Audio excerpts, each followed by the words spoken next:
Comme il est de coutume, chaque année, à ce moment des préparatifs du Festival international de jazz de Saint-Louis, nous convions les journalistes pour un peu faire le point un peu sur l'état d'avancement du projet Saint-Louis Jazz.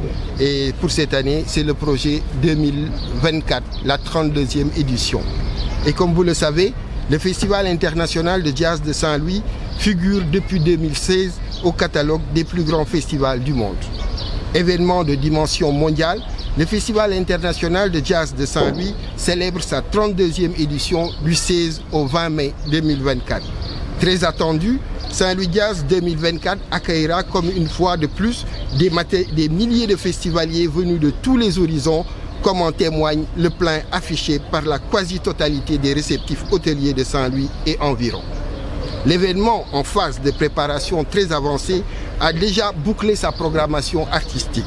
Cette année encore, un clin d'œil est fait aux talents et artistes locaux pour animer la scène du off, aux échanges musicaux, aux masterclass entre jeunes talents et musiciens confirmés, les foires artisanales et commerçantes sur les quais Masek Ndiaye pour continuer de réjouir commerçants et artisans, des projections de films pour sensibiliser sur certaines problématiques actuelles, le carnaval sur les diversités culturelles avec les envolées lyriques des communicateurs traditionnels, la parade des voitures anciennes de collection pour égayer la ville de belles couleurs festives et bien d'autres manifestations culturelles sur toute l'étendue de la commune.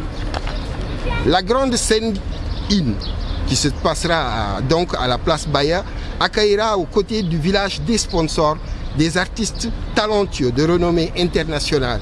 Il s'agit de Raphaël Panier de la France, de Carmen Souza du Portugal, de Chano Dominguez d'Espagne, de Sophie Lukacs du Canada, de Bands Oyster and the Rainmakers de Suisse et de Sud-Afrique. Seront aussi de la partie Ben Aylon et Alindiaï Rose et les Rosettes, le mythique Findifer du Sénégal et Dennis King des États-Unis pour clôturer en apothéose cette 32e édition de Saint-Louis Jazz. Tout ceci est rendu possible grâce au soutien de partenaires de la première heure qui continuent de témoigner de leur confiance, ce fleuron des industries culturelles et artistiques. À ce propos, nous remercions vivement l'ambassade de France et l'Institut français de Saint-Louis, l'ambassade du Portugal et l'Institut culturel portugais, l'ambassade d'Espagne et l'Institut culturel espagnol, l'ambassade suisse et d'Afrique du Sud et le Pro Helvetia.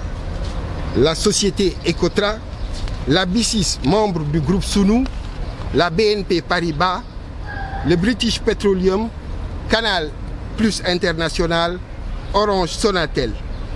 Il reste que l'État du Sénégal, à travers la présidence de la République, le ministère des Sports, de la Jeunesse et de la Culture, la mairie de Saint-Louis à travers ses différents services et démembrements, le conseil départemental de Saint-Louis, les institutions, sociétés et agences de l'État sont les premiers partenaires de Saint-Louis Jazz.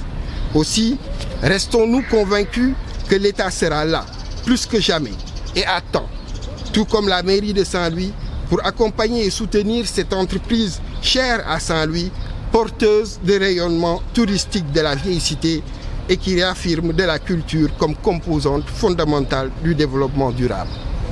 Je vous remercie de votre attention.